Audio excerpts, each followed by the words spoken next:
నమో భగవతే వాసుదేవాయ. శ్రీ మహావిష్ణువుకి విష్ణు సహస్రనామాలలో అనివర్తి అనే నామం ఒకటి ఉంది. నివర్తము అంటే వెనుకడుగు వేయడం, అంటే తిరోగమనము అని అర్థం ఉంది. పరమాత్మ దేవాసుర యుద్ధ సమయములలో కానీ, అలాగే సృష్టి స్థితి లయ నిర్వహణలో కానీ, భక్తుల సంరక్షణ విషయంలో కానీ, ధర్మమునకు హాని జరిగినప్పుడు కానీ ఎట్టి పరిస్థితుల్లో కూడా అతను తన సంకల్పం నుండి వెనుకడుగు వేయనివాడు. ఈ విధముగా అతని యొక్క సంకల్పము అప్రతిహతమైనది.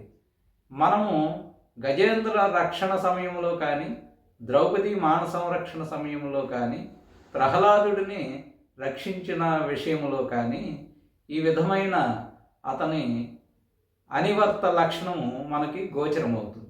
ఈ కారణంగా పరమాత్మకి అనివర్తి అనే నామము సార్థకమైనది. స్వస్తి.